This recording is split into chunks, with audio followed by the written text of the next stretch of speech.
আসসালামু আলাইকুম। কি খবর আসেননি বালানেরা বাবুরে খোঁজ খবর রাননি কালে তো আর্জেন্টিনা খেলা ইকুয়েডরের লগে কটার দিকে জানেননি সকাল 7টাতেই না। তো বাবুরে যারা আর্জেন্টিনা ফ্যান ফলোয়ার আছেন ভক্ত শুভাকাঙ্ক্ষী আছেন তারা কিন্তু ফজর নামাজ পড়ি আল্লাহ দিবাসারা খেলা চাইতেন বসে যাবেন, ঠিক আছে। আর ব্রাজিল যারা আছেন ভাই বাবুরে আপনারা আমাদের খেলালয় বহুত অভিযোগ, এত অভিযোগের দরকার নেই। আল্লাহ যদি বাসারা আজকে এসার নামাজে জামাতে পড়ি জিকির শুরু করবেন উদামছে, শুধু জিকির চলবো। ইয়ার পরে তাজ্জত ওই তাজ্জত জিকির করবেন, আবার ফজর ওই ফজরের সময় জিকির করবেন, বলবেন আল্লাহ কোনো রকম ইকুয়েডরের লগে আর্জেন্টিনার একটা বরন্তি দাও। এছাড়া কোনো আপনাদের অপশন নাই, ব্রাজিল বন্ধুদের আর কোনো অপশন নাই। আপনারা এখন শুধু আল্লাহ বিল্লাহ করেন।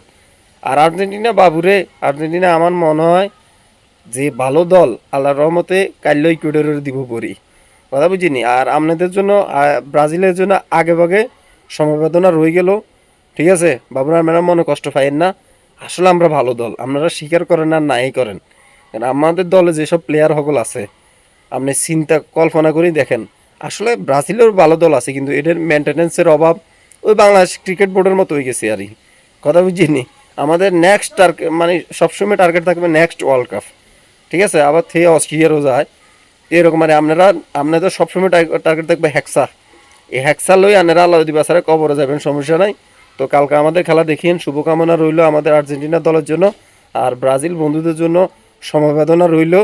বাবুরে দিন শেষে আপনারা যতই বগার বগার করেন দিন শেষে কিন্তু কাপাঙ্গ, ঠিক আছে নি, টেনশন করার দরকার না, চিল মুডে থাকেন।